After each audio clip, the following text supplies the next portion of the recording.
Hey everybody, how we doing? So today I want to talk a little bit about Marx Trains. Now Marx Trains, what is this? Oh, take a look. Hopefully it's not super good stuff because I'm going to put some diet soda in it. Anyway, Marx Trains. As many of you know, I've recently become very, very interested in model trains, and apparently not too long ago, I drank a tremendous amount and I bought a shit ton of trains. A shit ton. But before we get to that, so Marx Trains. This cat named Louis Mark and his brother David formed the Louis Mark and Company. And it was a popular manufacturer of toy trains and other toys. It was founded in 1919. Now, Marx made trains that were both electric and clockwork, which is sort of double talk for a wind-up tin toy train in multiple sizes and scales. The company really, they supplied most of their toys or products. They were at a price point, especially from a train standpoint, just below that of Lionel and an American Flyer at that time. And of course, it made them very, very popular with a lot of people who frankly could not afford Lionel trains or American Flyer trains. Their train product line started in about 1934 when they purchased the Joyline Train Company. Up to that point, they were peddling trains, but it was under brand names that included things like Allstate. I think it was called Marlines and Steamlines. So with the acquisition of Joyline Trains, they transitioned that name into Marx Trains. And take a look, here's their logo. A lot of folks will call it the Mar Toy Company, but you'll see the X kind of in a circle for the last name Marx.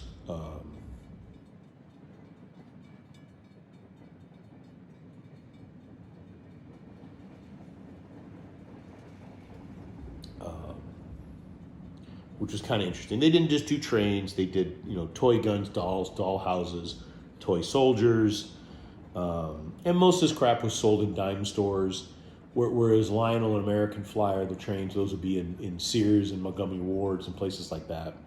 Most of Marx products in the early years were just dime store products. Now, the Louis Marx and Company, their most famous products, this is going to blow your mind, but Rock'em Sock'em Robots. For those of you who don't know, Rock'em Sock'em, they came out in the mid 60s, late 60s. Here, take a look. This is some iteration of the Rock'em Sock'em Robots. Go ahead.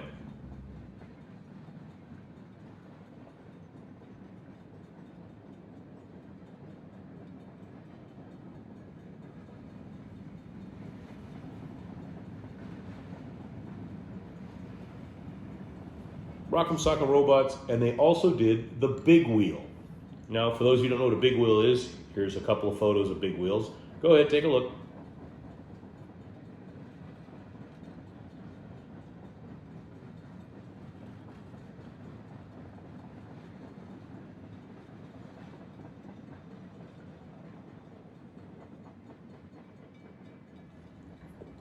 So this is what made these cats a ton of money.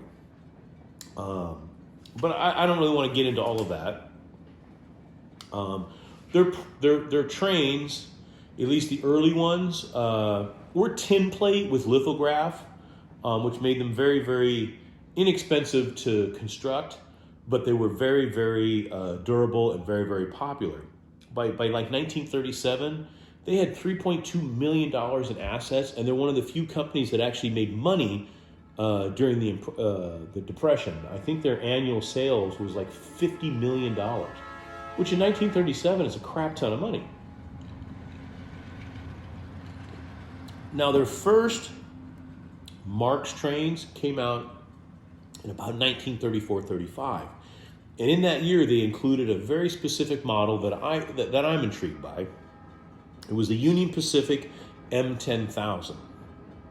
Now, take a look. here's a picture of the real M10000. Go ahead, take a look.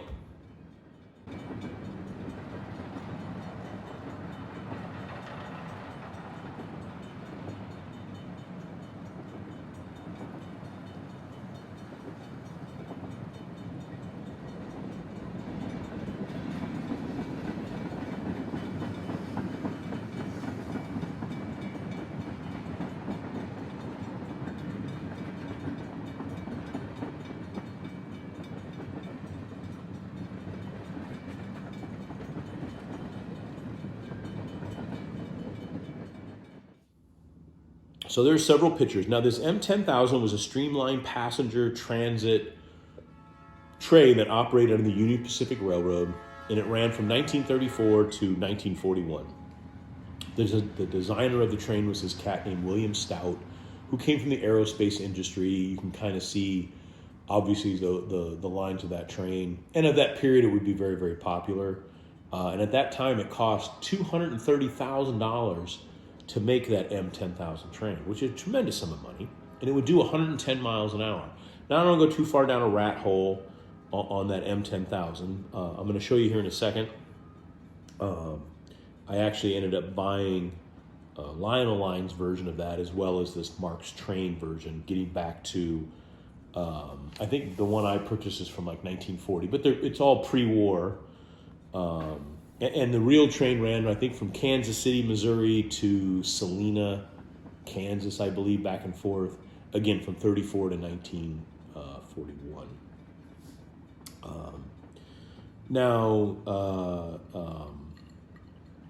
The fate of Lewis Marx and Company, I think in 1972, they sold to Quaker Oats for like $54 million. And Mr. Marx died shortly after that. The company itself was probably on its way out. Quaker Oats at that time had owned Fisher Price, and I think tin toy train sales have started to dwindle. I actually have, I'll show you this one before we get over to the table. I purchased this. Now this is from 1970. And this is a mechanical train. It's basically in mint condition. I actually didn't intend to buy it. There's the wind-up key. I just placed a bid and I won. And as you can see, there's the track, the train itself. Now this particular train, again, it's 1970, so this is 52 years old. It's actually the same age as me. This is plastic here. You need to put the key in, you wind it up, etc., etc. But these are still tin plate. As you can see, it's all lithographed on, and it's just tin plate material. Super cool. I don't know what I'm going to do with this. I didn't actually think I would win. Now take note of this track. Super simple. And super small, just basically ran in a circle. But even in 1970, they were still doing mechanical trains, wind-up trains, like this one you see here. As a matter of fact, take a look, there's another shot of their logo. But anyway, that's not really what I wanted to show you, and I didn't want to turn this into a history lesson of the Lewis and Company Lewis Mark and Company toy company. I want to show you some of the crap I bought. So let's go do that right now. Not that you needed more proof, but clearly I'm a bachelor. No one would be allowed to turn their dining room table into a train holding area. But before we get to the Marx train, I wanted to show you, this is a Lionel from 1940, 1941, I think, of the M10000. This functions. I mentioned I had a lost weekend of drinking and I purchased, I spent a ton of money. This actually works. It can't go on my diorama because my turn radius is too tight. Even the locomotive itself, just right here, won't make the turns, but she does run, and I think it's awesome. Original colors, pretty amazing. This right here is also a Lionel train. This is the Flying Yankee. Again, this is late 30s, early 40s. It's a wind-up. You can see the key right there. Super cool. It does work. I just thought that was amazing. And then what we're really here to talk about is this Marx right here. This is probably from 1940, I think. There's the key, because they call this a M10005. So I think this is a later variant. It's not the very first one I was yapping about. But I thought it was pretty cool. I couldn't resist. So there she is, a Lionel Lines wind up and a Marx wind up. All three of these are pre-World War II. I know what you're thinking. Does the wind up work, Ryan? Well, let's see. Okay, so let's see if we get this bad boy to go. Now, as I just previously stated, the track here is not the correct track, so this may hang up a bit, but we'll give it a whirl. Or a wind, I guess.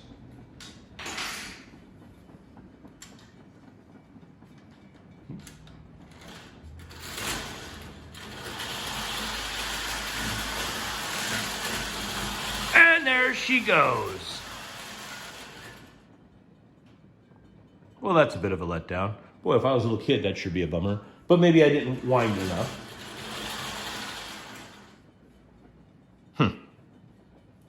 All right, so let's give her a few more turns here. But this is actually the M10005. I'll show you here in a moment what I'm talking about. Again, this is from the 40s. This isn't one of the original first versions, hence the 5, I believe.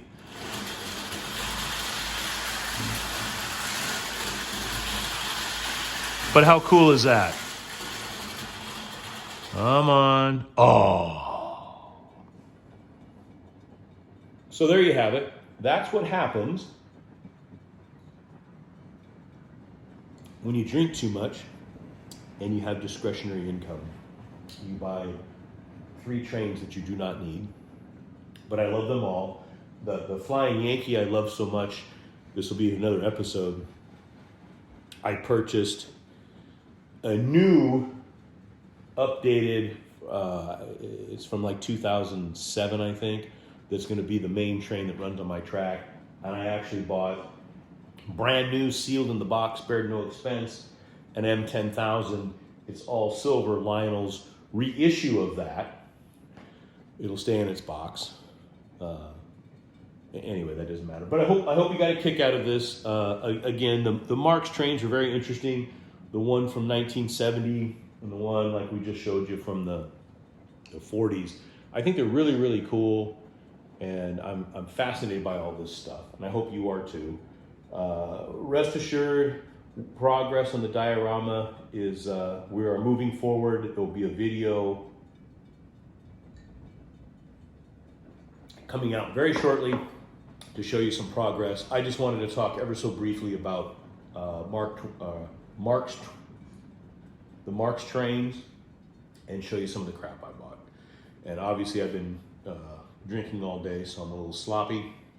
So I'm going, I need to put this back in the box. I'm gonna end as I always do. In this world, when you can be anything you want, you be kind, you be humble, you be forgiving, and find something you have fun with. I'm certainly trying to. I'm really excited about these trains. Anyway, take care. We'll see you next time. Bye.